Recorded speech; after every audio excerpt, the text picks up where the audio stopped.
Hey guys, welcome back to Dopey's Gaming. This is our first Star Trek Prodigy review of 2022, so welcome. This will not be our last.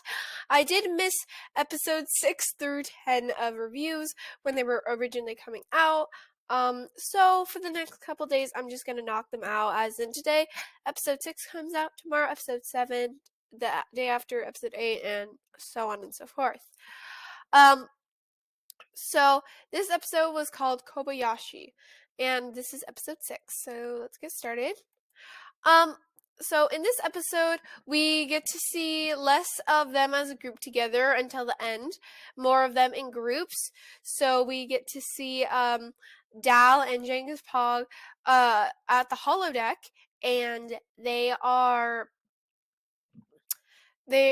Dal starts taking this test that shows how well of a Starfleet captain you are, because the crew is starting to doubt his abilities to commandeer, I guess, the ship. And then what's her name? Progeny, or Gwyn, whatever, they kind of flip flop between the two names.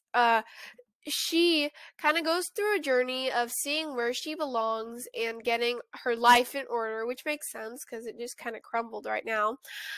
Janeway at the end gets to see basically certain stuff that was kind of blocked from her memory, and basically we just get to see the crew become more with the ship, kind of face their daily problems that they have adjusting to the ship. So it wasn't necessarily a filler episode. It definitely was not, because it definitely built up to stuff. So yeah. So in this episode, we had Dal. He was for the first time seeing the real problems and difficulties of captaining a Starfleet ship.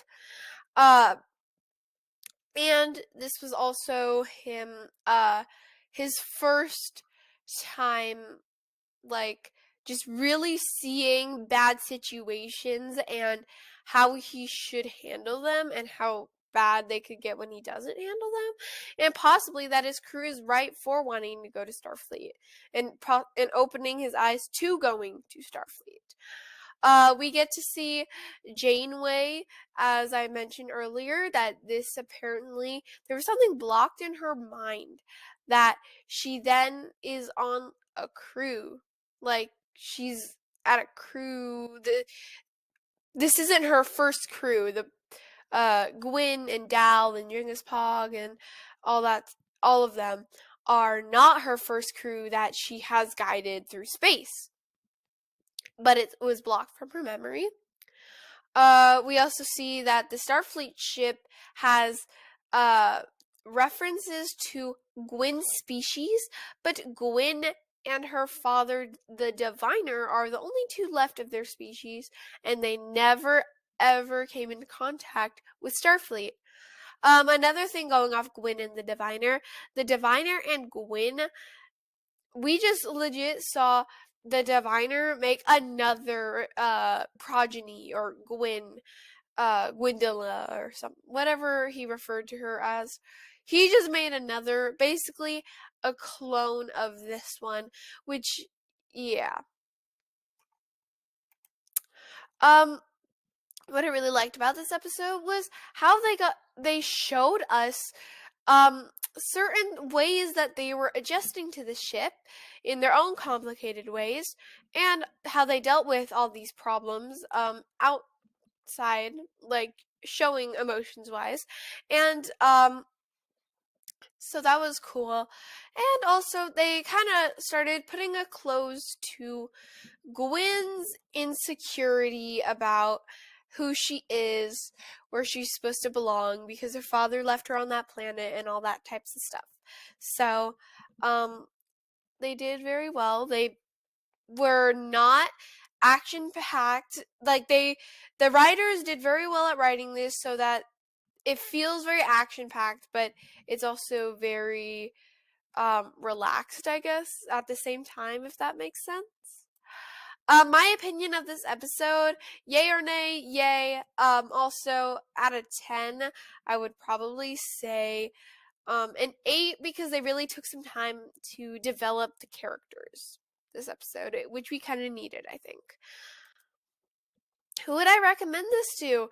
I will recommend this to people like I think I usually say this, which is where Lower Decks, people who've watched Lower Decks, people who watch Star Trek, especially people who have watched DS9, I think, because they have a lot of character development episodes in there. So I think people who watch Deep Space Nine would like this show. Easter eggs are possible startings of the future. I didn't know how to describe it, so I put Easter eggs in. But basically, what I meant was possible things of the future, almost like theories in a way. So, in this one, obviously, I think that Gwyn will one day later see that the diviner is that there's another Gwyn, and that she'll start questioning how many others of her are out there. And also, we can see that the diviner is starting to get weaker every day. Maybe that's why he was in that like tank type thing. How like a back to tank like Boba Fett in the Book of Boba Fett series. So something possibly like that.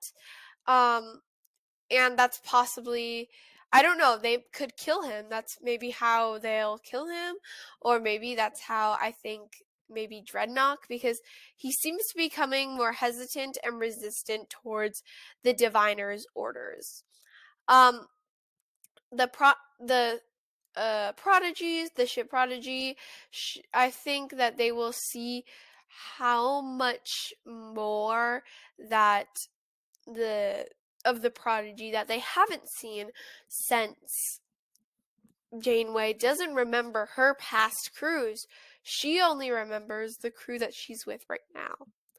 And so I think that now that they have access to all of Prodigy's kind of database software type thing, they will see more of the past crews, learn more about alien species, and possibly even get to Earth, to Starfleet. Okay, so that's it for this episode. I will see you guys tomorrow when I post episode 7 of Star Trek Prodigy review. Goodbye. Also, I'm posting Piggy today too. So, yeah. Have fun watching that.